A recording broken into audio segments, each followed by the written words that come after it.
property and you cannot actually use it and have a copy of their websites. So this is some of the things that are happening in Romania. This is just a few examples. There are so many applications. Some of them are still running. Some others were running only for a short period of time. Now, what are the next steps, if you ask me? What concerns the government, please, this is the first thing, publish raw data. Of course, the final goal for the government is actually to run databases that are user-friendly and that everybody can actually, with no legal background, to go and find something that is useful for them. But before doing this, just release the raw data. Somebody from out there, a student, an NGO guy, with the knowledge to delve into this data can actually develop, probably in a couple of days, a website or an application that you might do with, I don't know, hundreds of thousands of euros in Romania as a governmental project. I'm not saying that those are wasted money, but somebody else can come up with a better idea how to do it faster and even much more intelligent. All the public institutions in Romania should have this responsibility of opening their data in the websites. We were discussing yesterday about this, that we had some meetings that were somehow organized by the OGP department in the government with different ministries, and we were just, going from one ministry to another. Radu was taking some NGOs with him to different ministries, and we were sitting down to discuss what data should be released by those public institutions. And at least in those meetings that I've been participating, I said all of the data. They were saying, what sets of data do you need? Everything. Give me 1 hour access to your computers. I have a 2 terabyte mobile drive with me, and I will get everything. Just take, if there is something state secret, just take it out, and then I will take everything and I will figure it out what is something that it might be of a concern to citizens or to NGOs later on. So until you get this mentality, we will not stop. You, the government, somehow. Of course, this somehow concern the NGO sector also, because sometimes we get data and we keep it for ourselves, and we use it for only for our own purposes, and we are not releasing this data back to some other NGOs or to citizens. Keep in mind that the final user is the citizen, the simple citizen, and that even though we are also legally savvy and we can understand budget monitoring, where a specific tax goes, how can you interpret different legal, for instance, when the parliament votes no on something, doesn't mean that that law was rejected. If the report was to reject the law and the majority of the MPs are voting no, then the law is there. So I've seen NGOs, even NGOs, not being able to understand the gibberish of the procedures in the parliament. So sometimes even when you release the data, it's hard for somebody to understand what the hell that data means, and you can make a fatal mistake by saying that black is white and white is black. I would like to finish and to give, even though I'm not a fan of this administration, to recognize the role of this president in the openness of this. I don't know if you know what was the first measure of, and how did it start, the Open Government Partnership. This president, when he came to White House, said all the records of whoever goes into the White House should be released in an open domain.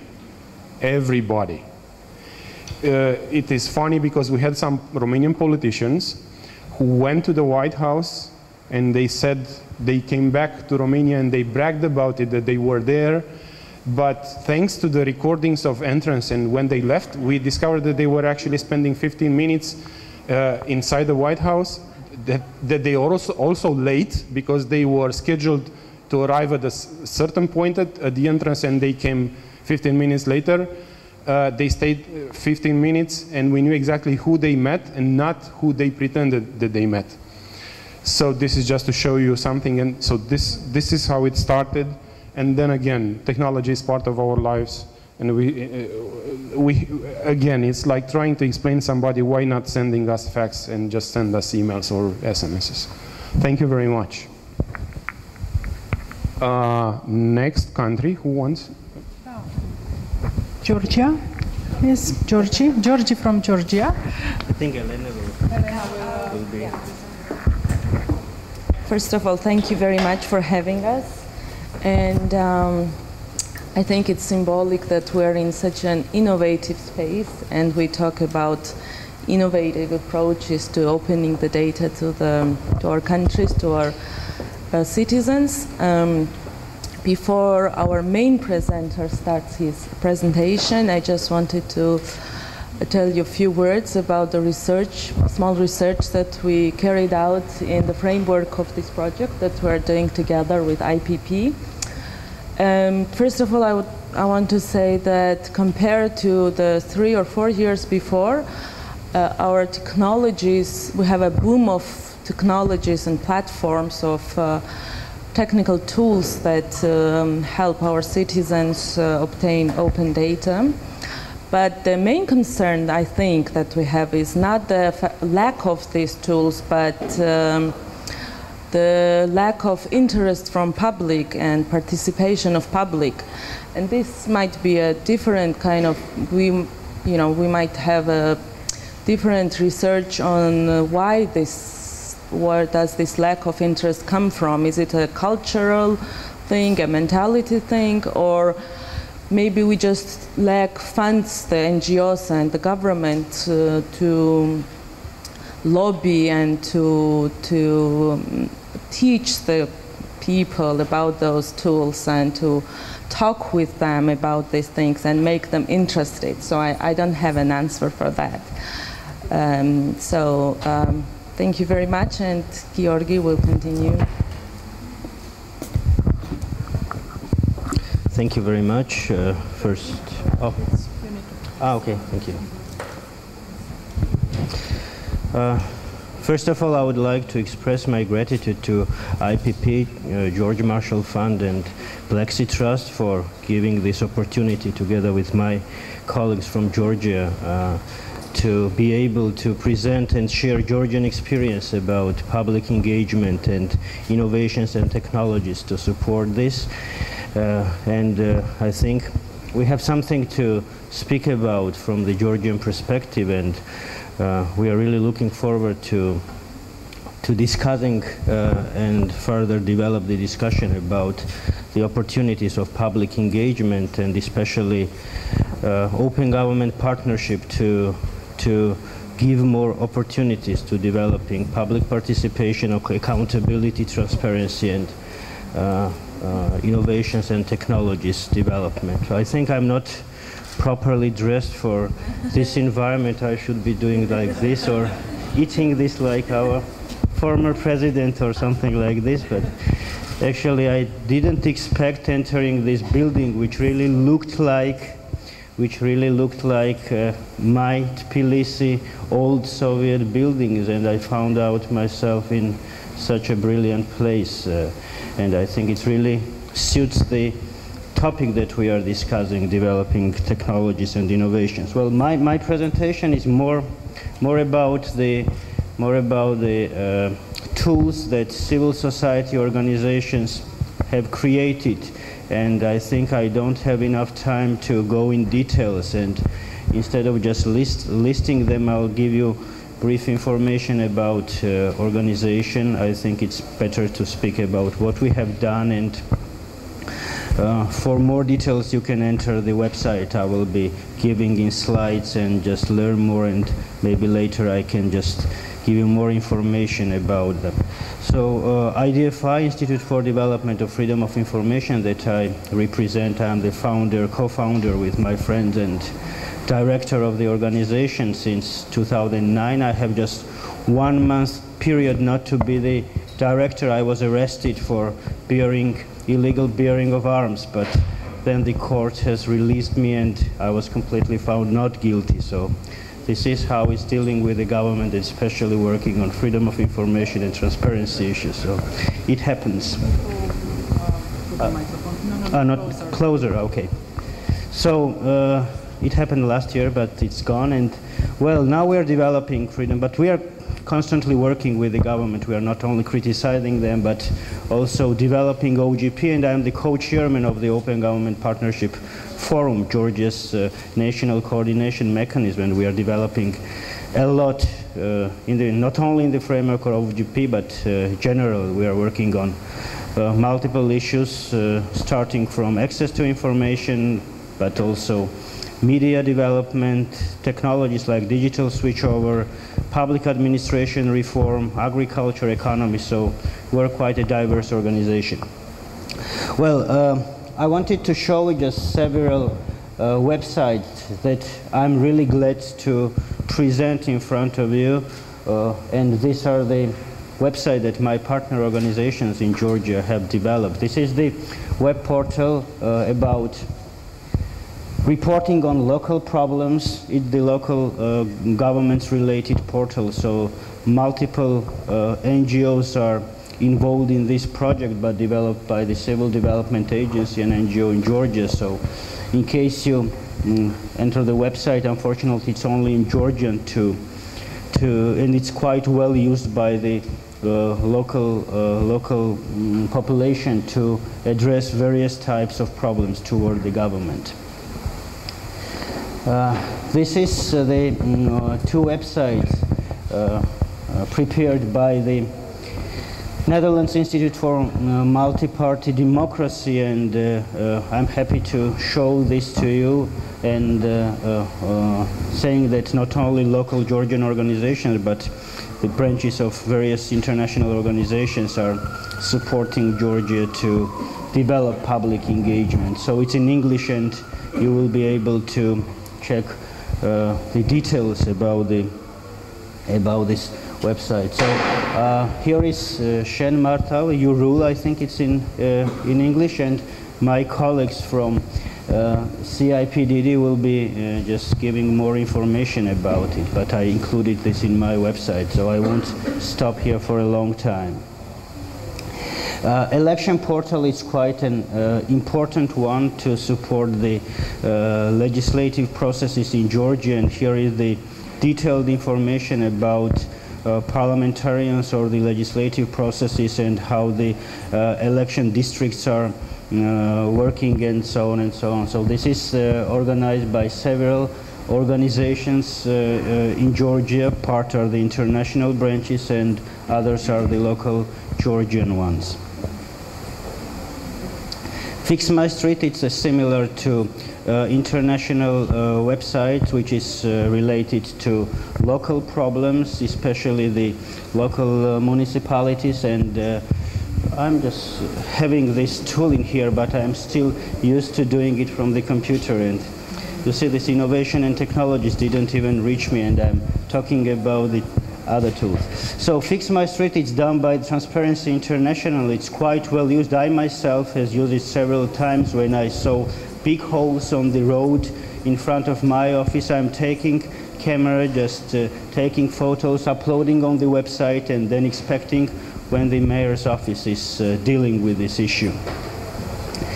The price of the state is a very important tool for budgetary issues, and people can learn more from this website about how the budget is spent, just participate in budgetary issues, and also just learn more about how the public finances is providing. So it's done by the Economic Policy Research Center. It is the Georgian NGO.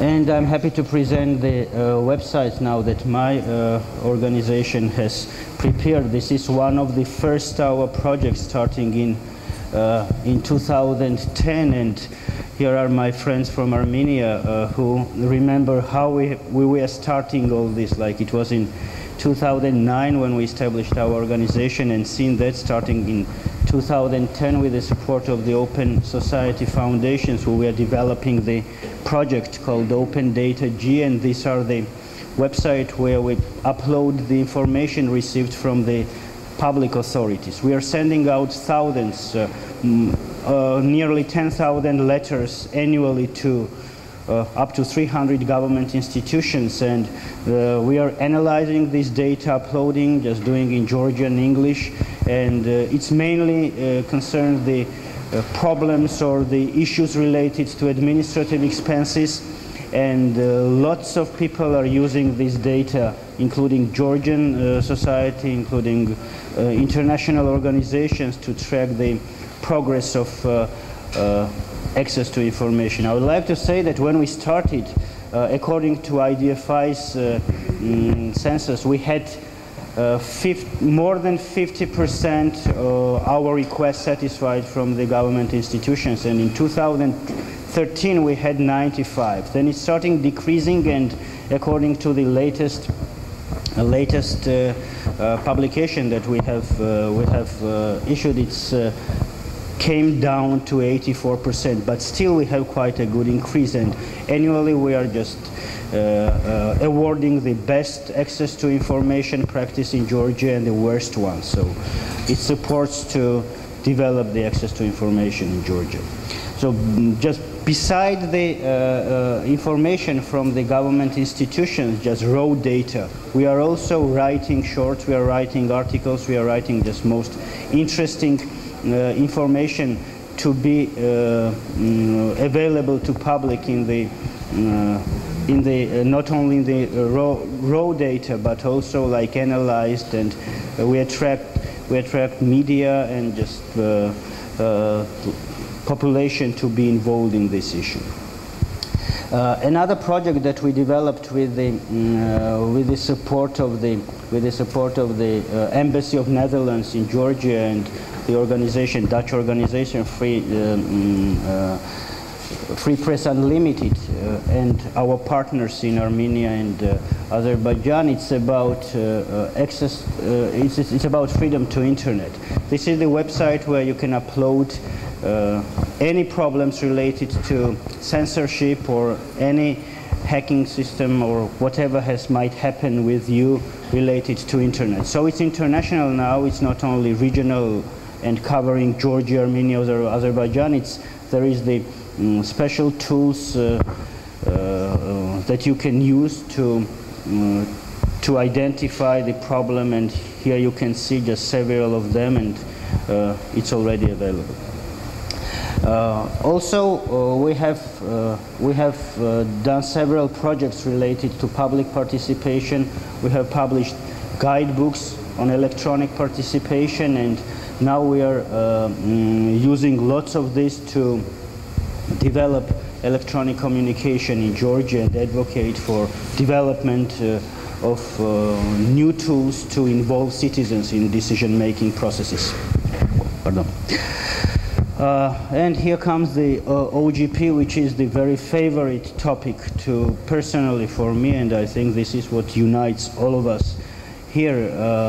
Just brief information how OGP developed in Georgia. It started in 2011 when Georgia joined the OGP community and OGP family, and Georgia accepted to be the part of OGP, and since then we have started being involved, I mean the civil society, to be the part of the Georgian OGP. In 2012, with the direct involvement of civil society and mainly based on the recommendations, the first action plan was created.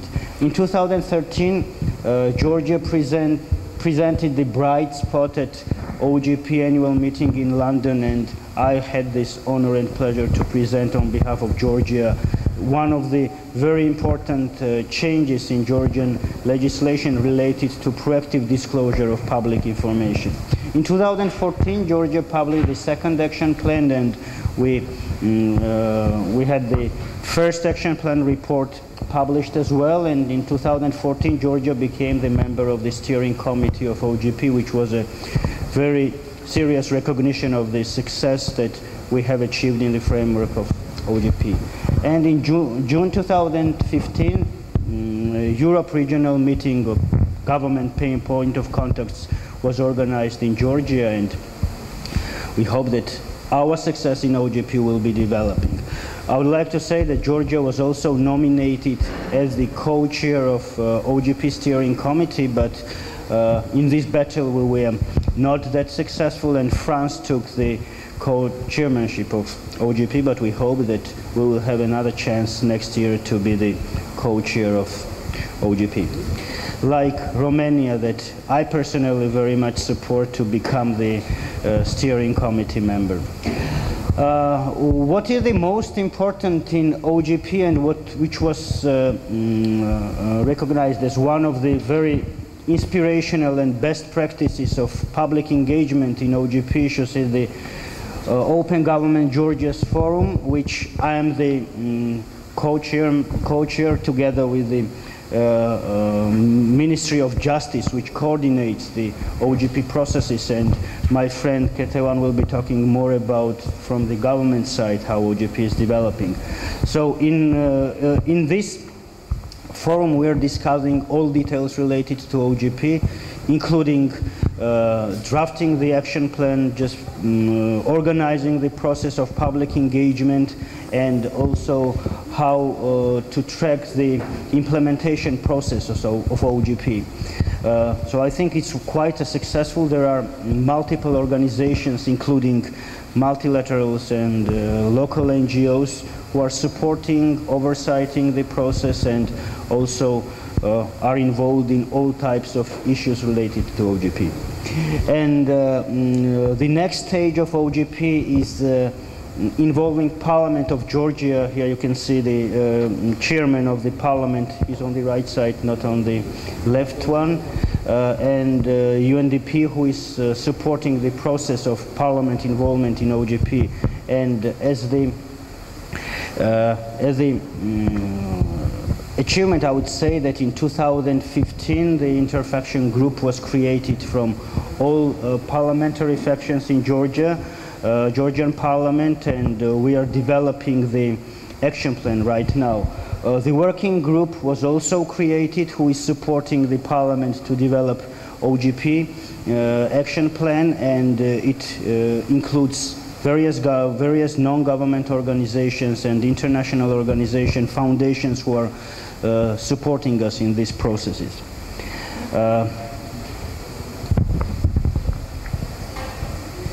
Oh, it stopped. No, I have more slide. I think it doesn't. I don't? Here it is. Well, to give you more information about not only the website that the civil society organizations created, but what we have proposed to government to create as the tools for public engagement in the framework of OGP, starting from 2012 when the first action plan was created. These were the electronic petitions website. We call it iChange. I don't know whether it will be changing the name when it is done, but the demo version also already exists, and it's supported from USA to be created. It was not successful during the first action plan, but we managed to include it, and the government took the commitment to create the iChange now, and it's on a very serious level to be launched very soon. And it will be unique not only from it as the petition platform, but it will have 3-level platforms, including consultation and discussions. So I won't just give you more details about it right now. Maybe during discussion time I can speak about.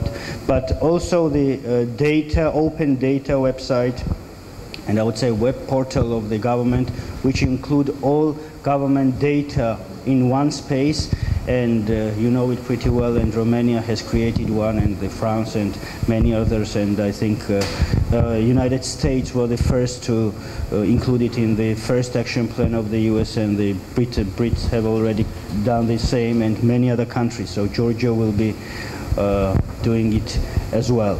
And the same is done on the legislative level.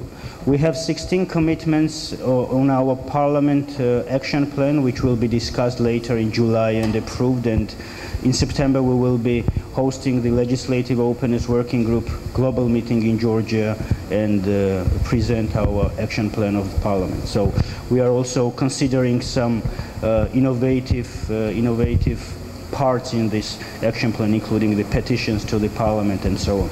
But I think I spoke too much, and there will be others, especially from my friends from Armenia, giving more details from Armenian side. Thank you, and I'm sorry for speaking too much, but it's my hobby. Thank you, Georgie.